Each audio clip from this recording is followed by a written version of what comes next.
Hey everyone, today I'm going to be doing a little bit of a different video than I have with my other firearm videos. Normally when I do a video, it's going to be like a dedicated full-on review where I've put close to 1,000 rounds, if not more, through a gun.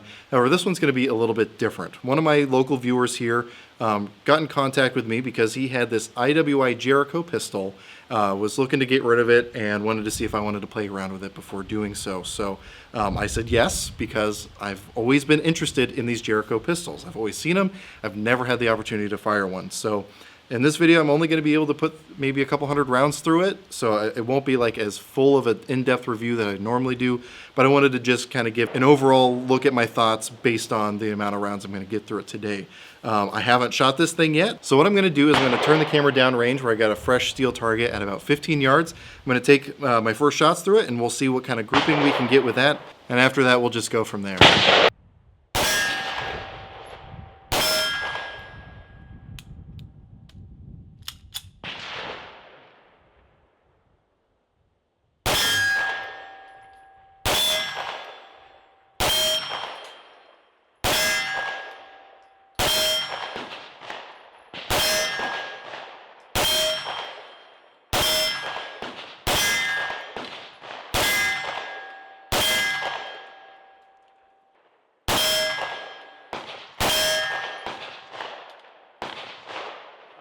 So if you look here at what we just shot, I believe I shot 15 rounds, if I remember correctly, at this steel target here again, at about 50 yards.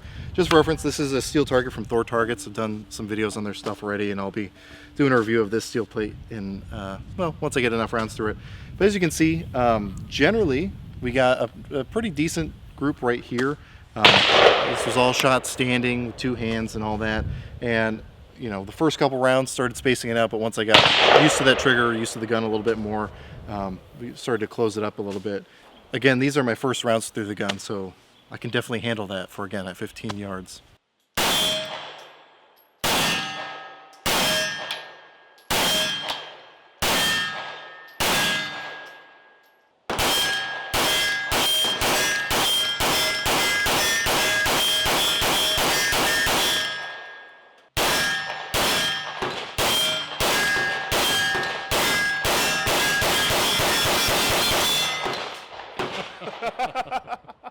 So as I said before, this is my first time really handling the Jericho pistol, at least in any sort of sense where I'm going to be shooting it. And I can already say, just done a bunch of my first shots through it. Probably myself just put about 100 rounds through it, and my friend here that is letting me shoot this, he's also put about 100 rounds through it so far. And I gotta say, I'm pretty impressed so far. So really quickly, I'm just going to run down the features on this pistol. If you've seen these before, you're probably going to be pretty familiar with it.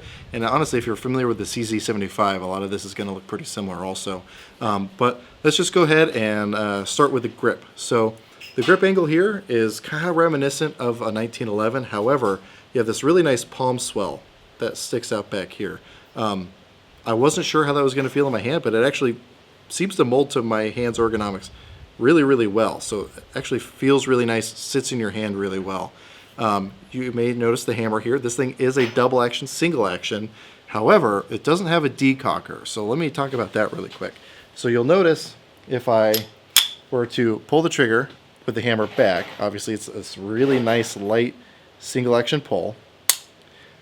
But if it goes click instead of bang, and you're the kind of person that is used to a double action, single action, and you want that second strike capability, you can pull that trigger again. And especially compared to the Nagant revolver we were just shooting, this double action trigger feels pretty nice. You may be wondering, well, why would you have a double action, single action without a decocker? For me personally, it's a non-issue because you have this safety right here. So with the hammer back, you can lock the safety on, and then that totally deactivates the trigger, which for me is, I would rather have it carried, cocked, and locked like this, or like a 1911, or like the AREX pistols I've reviewed in the past, than to have to worry about a double action pull being my safety. As I've said in many other videos, I'm not a fan of double action, single action trigger pulls because I don't know, essentially it's going to be a different trigger pull from the first round to every subsequent round. I'd rather have that trigger pull be the same every single time. So you can carry it safely like this, deactivate that safety, and then you have that nice, really crisp single action trigger pull. which again, compared to the Nagant revolver we had, actually we were shooting a Stayer M9A3. When I say M9A3, you get a picture in your head. It's not that, it's different. It's very different. I might touch on that later and just show you so for reference. But this one has a very tactile trigger reset. So let me try to keep it in frame here. So really crisp pull, and then let me make sure everything's in focus. With the reset, it's fairly short, but very tactile and audible, and then a nice crisp release after that. So I gotta say already, I'm already a fan of this trigger, and because it's lightweight with that short reset, you can run this thing really quick. In fact, the guy who this belongs to and myself, we were just shooting at the steel, and I'll maybe roll in some footage. We were able to stack rounds on it, and it's about 15 yards away. We were able to stack rounds on it so quick we were actually knocking the steel over, so we had to start pacing ourselves. One thing too you might notice about this trigger is there's a pretty significant curve in it. I've had straight triggers before, I've had angle triggers before, I've had the bow triggers before. I wasn't sure if I would like such a drastic curve in this one. However, again, I have to say it works pretty well. It really locks your finger in there so that you have that very consistent placement every single time. As I've said when I was an instructor, if you have your finger on a different spot on the trigger every time, it's pretty likely that your shots are going to go to a different place on the target every time. Hence why trigger reset's a really important thing and using that reset. However, because you have this significant curve, your finger is going to be in the same spot, which means the feel's going to be in the same spot, and again, it's going to likely add to your consistency downrange. Now, looking up here, you can see these sights. These are the standard sights that come with it. It's a 3-dot setup. Not the biggest fan of a 3-dot setup, but at least you have the benefit of these being metal over, say, a Glock, which comes with polymer sights, which you know I'm not a fan of. So you do have this, you do have the snagless, quote unquote, rear sight, which is popular for people who carry, but for me, I like to be able to run the sights off my belt if I have to do single-handed manipulation. I'm sure that aftermarket options exist, but it's not going to be as plentiful as, say, Glock, Smith & Wesson, even Springfields, or 1911s for that matter. And then your front sight, both of them are dovetailed in, so I'm fairly certain it'd be easy to replace if you did want to. It's just a matter of finding places that offer aftermarket sights for these. Now, the barrel on this thing is a pretty hefty barrel. I'll have to roll in a picture just so I can keep this pointed in a safe direction, but there's a lot of weight up here in the front. Now, it makes that heavy, which isn't great. However, it does make you able to shoot really quick because it tames that recoil really well. Now, you'll also notice down here that there is a full accessory rail. Hopefully you guys can see that. You got 2 little slots, so I'm assuming it's more like a 1913. So if you want to put a weapon light on there, you don't have to worry about getting a specific weapon-specific one. Pretty much anything that'll mount to 1913 rails, you can attach it down here. And that's a really nice thing. One thing too, if you don't want to mount a light to it, you have this angle here, which is, I'm assuming, going to help aid in reholstering. You don't have to worry about trying to dig around in your holster. It'll open it up pretty well for you. So while this thing will be a little bit easier to holster because of this angle up here, I don't know if this was one I would carry for like everyday carry because this is pretty heavy. Now, this is the variety that has the all metal frame, which is going to be the military style. They do make a polymer frame one. However, because you're losing that weight, I don't know how much you're going to be balancing out that recoil with that heavy front end, because this really does aid in those fast follow-up shots.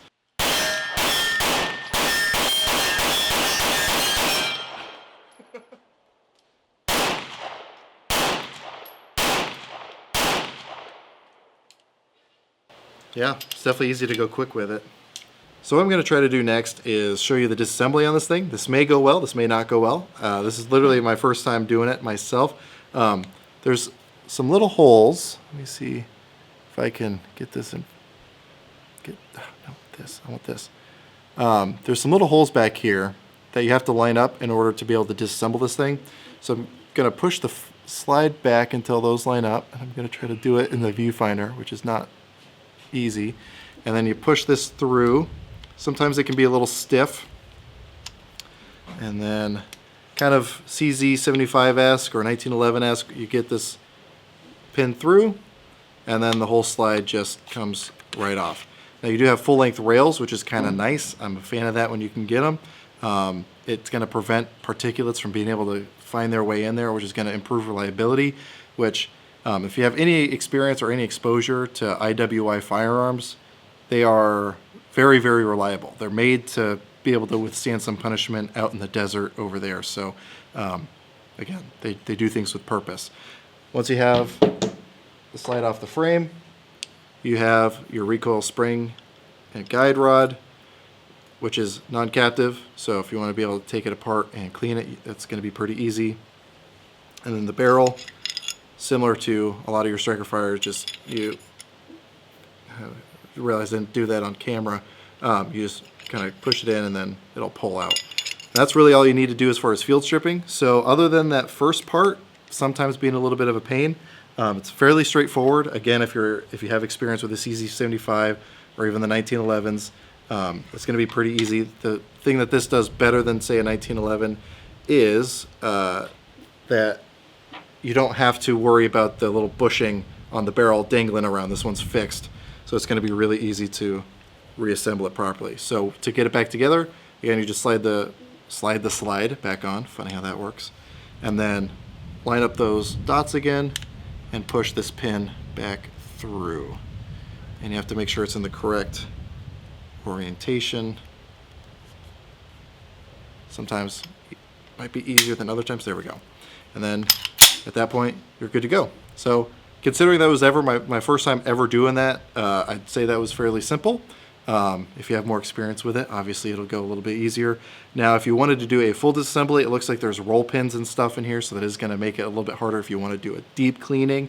But as far as field stripping, it's fairly straightforward. So what we just did during our last break here was we actually moved the steel target further away because it was just so easy for us to hit it.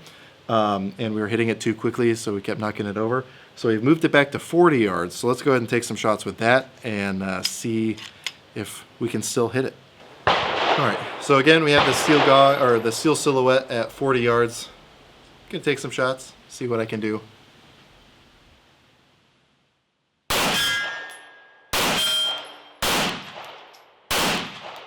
right, let's slow down a little bit.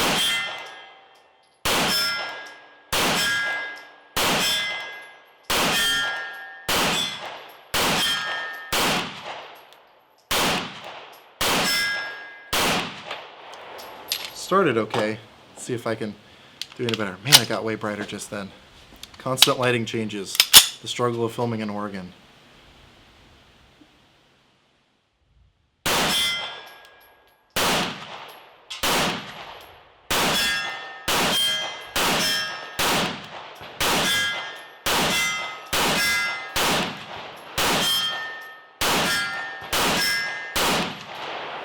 All right. Definitely not as good as before, but definitely still very doable. Let's get Dan on this thing and see how he does.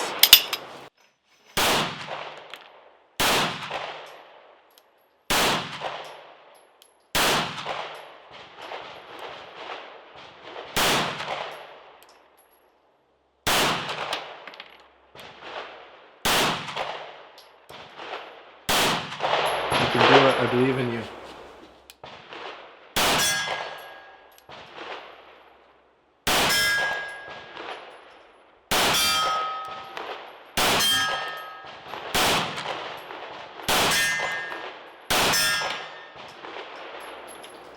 Okay, I figured it out.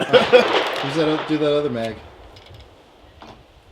Definitely started to get a handle on it.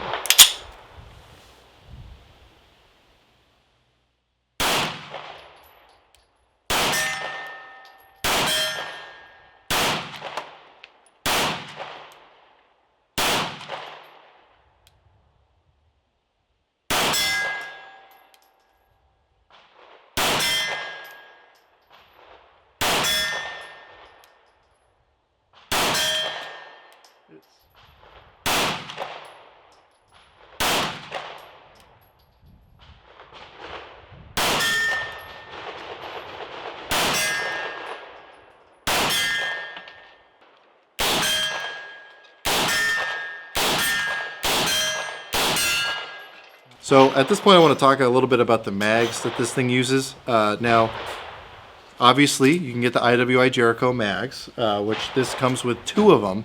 However, because this thing is such a CZ75 clone, the owner of this one dropped one of his mags on a rock. It got kind of stomped and dented the mag to where it wouldn't work anymore. So he's actually bought a CZ75 magazine, and it's been functioning 100% for us. So if you do buy one of these, you don't have to worry about finding the Jericho mag specifically.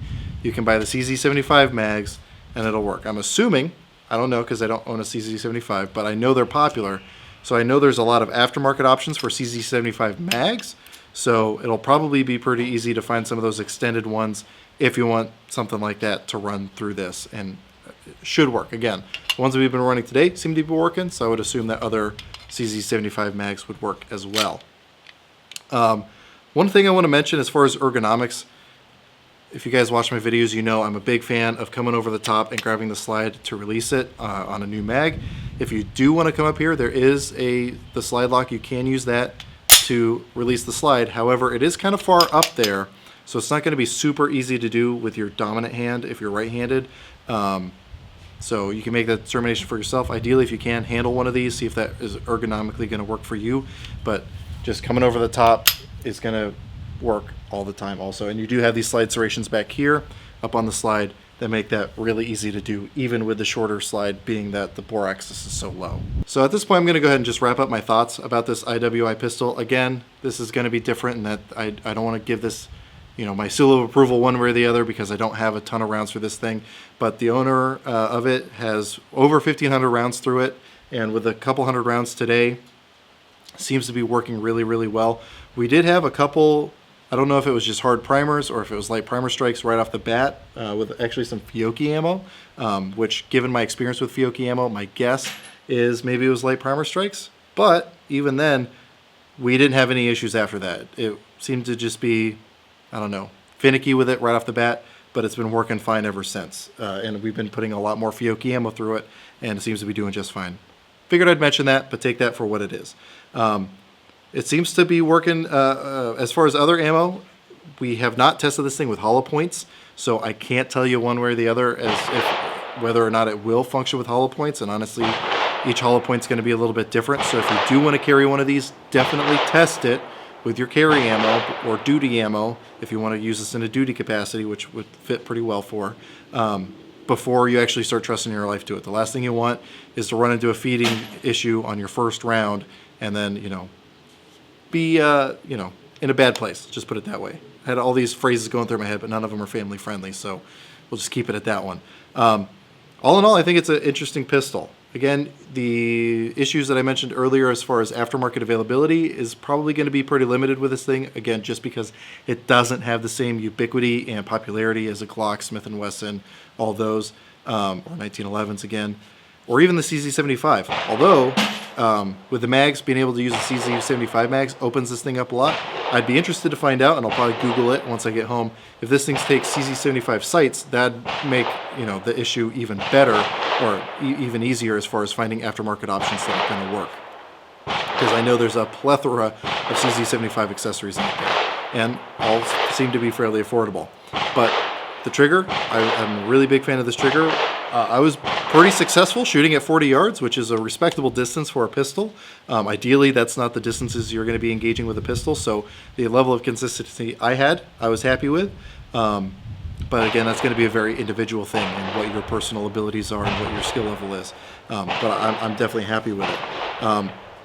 Would this be my go-to for duty? Probably not, just because it is on the heavier side. And again, the parts availability, accessory availability, again, unless it does work with a CZ75.